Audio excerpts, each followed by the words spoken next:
नमस्कार। इलेक्शन का रिजल्ट आने में सिर्फ 10 दिन का टाइम बचा है, 10 वर्किंग डे से भी कम का टाइम बच गया। तो इस बड़े इवेंट को ध्यान में रखते हुए मैं इन्वेस्टिंग के दौरान कौन-कौन सी सावधानियां बरतनी चाहिए, आज हम उस टॉपिक के ऊपर बात करते हैं। सबसे पहला पॉइंट आता है, जब हम इलेक्शन की बात करते हैं तो हमें ये देखना चाहिए कि अगर पिछले लगभग 1 महीने में विक्स जो है वोलेटिलिटी इंडेक्स है वो लगभग 2 गुना हो चुका है। 10 के आसपास ट्रेड करता हुआ विक्स आज लगभग 21 से भी ऊपर ट्रेड कर रहा है। तो इसका मतलब ये होता है कि वोलेटिलिटी बहुत ज़्यादा बढ़ जाती है। और जब वोलेटिलिटी बढ़ती है तो हमें कुछ चीज़ों का ध्यान देने की जरूरत होती है हमारे पोर्टफोलियो के ऊपर, हमारे इन्वेस्टमेंट स्टाइल के ऊपर। आज हम उन्हीं कुछ चीज़ों की चर्चा करेंगे जो हमें हमारी इन्वेस्टिंग और ट्रेडिंग के दौरान ध्यान रखनी चाहिए, स्पेशली इस इलेक्शन जैसे बड़े इवेंट से पहले। सबसे पहला पॉइंट, हमें भी हमारा पूरा पैसा काम में नहीं लेना है। कैपिटल एलोकेशन पोर्टफोलियो मैनेजमेंट का एक सबसे बड़ा रूल है। मतलब अगर आपके पास में 1 लाख रुपए है तो आपको 1 लाख रुपए पूरा इस्तेमाल नहीं करना है। आपको उसका एक पार्ट 20, 25, 50% से ज़्यादा इस्तेमाल नहीं करना है। एटलीस्ट हमें 50% कैश में रहना चाहिए। दूसरा सबसे बड़ा इंपॉर्टेंट पॉइंट जो हमें ध्यान रखना चाहिए, अगर हम किसी एसेट क्लास को चेंज कर रहे हैं, मतलब अगर हमने आज तक इन्वेस्टमेंट नहीं किया है और अगर हम पहली बार इन्वेस्ट कर रहे हैं या अभी तक हमने कैश में पैसा रख रखा है उसको इन्वेस्ट करना चाह रहे हैं, तो हमें वो एसेट क्लास चेंज नहीं करनी है जब तक कि इलेक्शन का रिजल्ट नहीं आ जाए। कुछ नहीं होगा, 15 दिन की बात है, मुश्किल से कम क्लियरिटी आने देते हैं। अगर आप पहले से इन्वेस्ट कर रहे होते, अगर आप कुछ प्रॉफिट के ऊपर बैठे होते तो बात अलग होती। तो हमें एसेट क्लास चेंज नहीं करनी है। तीसरी बात, हमें लिवरेज्ड पोजीशन नहीं बनाना है, हमें F&O में ट्रेड नहीं करना है। ट्रेडिंग करने के लिए पूरा जिंदगी पड़ा है, लेकिन जब भी कभी स्पेशल कोई मौके आते हैं उस टाइम हमें ट्रेडिंग एक्टिविटी से दूर हो जाना चाहिए, क्योंकि वॉलेटिलिटी ट्रेडर्स की ग्रेवयार्ड होती है। जब भी कभी ज़्यादा वॉलेटिलिटी होती है, आप स्टॉप लॉस लगाएंगे, आप टारगेट लगाएंगे, वो सब हिट करते हुए जाएगा बाजार, आपके दोनों साइड सौदे कटवाते हुए जाएगा। इसलिए हमारे को लिवरेज्ड पोजीशन स्पेशली F&O में नहीं रखनी है। अगर हम हमारे पोर्टफोलियो को एजिंग के काम में F&O का इस्तेमाल कर रहे हैं तो कोई बात नहीं है, लेकिन ट्रेड के काम में नहीं लेना है। तीसरा पॉइंट, अगर हमने हमारे पोर्टफोलियो पे कुछ उधार का पैसा ले रखा है, यानी हमने अगर MTF फैसिलिटी ले रखी है, मार्जिन ट्रेडिंग फैसिलिटी ले रखी है, या अगर हमने कोई ब्याज पे लोन पे पैसा लाके अगर इन्वेस्टमेंट कर रखा है तो वो भी हमें नहीं करना है। उस पोजीशन को स्क्वायर ऑफ कर देना है। लोन चुकाना नहीं चुकाना आपका वर्कआउट है, लेकिन डेट के ऊपर अपना पोर्टफोलियो क्रिएट ना करें। और ऑलरेडी अगर है तो उस डेट को मिनिमाइज कर देना चाहिए। और मेरी सलाह तो ये रहेगी कि आप उस डेट से बाहर निकल जाए, इतने रुपए का पोर्टफोलियो बेच दीजिए।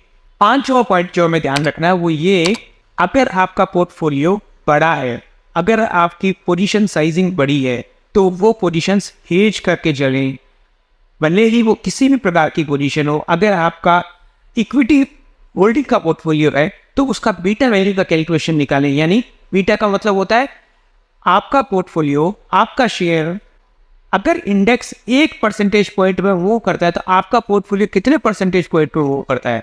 उसी हिसाब से हमें हमारी पोजीशंस के लिए, हमें हमारे पोर्टफोलियो के लिए प्रोटेक्शन खरीदना चाहिए। निफ्टी फ्यूचर्स के साथ में या निफ्टी की पुट ऑप्शन के सारे हमें हमारा पोर्टफोलियो हेज करना चाहिए।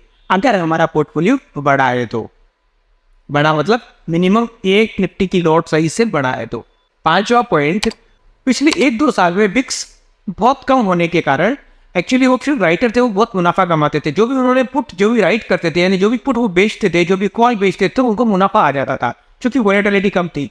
अभी प्रीमियम ज़्यादा होने के कारण अगर कोई पुराने जो भी साथी जो भी ऑप्शन ट्रेडिंग करते थे तो उनको एक लालच के कारण वो कंटिन्यूसली अगर ऑप्शन सेलिंग करेंगे तो उनको प्रॉब्लम ये आ जाएगी कि अब वो उनका सौदा इन द मनी आ सकता है, वो सौदा उनका कट सकता है, उनका मार्जिन शॉर्टेज आ सकता है। इस वजह से अगर आपको कोई होल्डिंग लेनी है तो आप ऑप्शन सेल कीजिए, नेकेड ऑप्शन सेल मत कीजिए। अगर आप ऑप्शन की कुछ स्ट्रेटेजी बना के काम कर रहे हैं दैट इज वेरी गुड।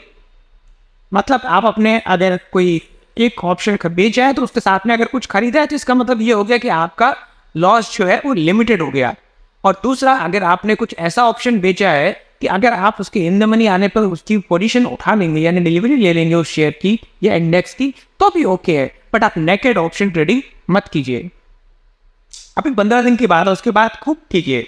होता क्या है कि जब भी ट्रैक पे ट्रेन आती है ना, उस समय हमारे को ट्रैक पे नहीं जाना है। जब ट्रेन निकल जाए उसके बाद में हम चाहे जितनी बार ट्रैक पे घूमेंगे हमें कुछ नहीं होने वाला। आपने देखा होगा ना, बहुत सारे ट्रेन जब आती है तो कच्ची बस्ती के लोग जो ट्रेन के सहारे रहते हैं, वो बच्चे रहते हैं, वो लोग खेलते रहते हैं। लेकिन जब ट्रेन आने वाली थी तो उस टाइम वो साइड निकल जाते हैं, साइड हो जाता है, उस टाइम कोई ट्रैक पे नहीं रहता, क्योंकि उस टाइम एक्सीडेंट होने की सबसे बड़ी प्रोबेबिलिटी है।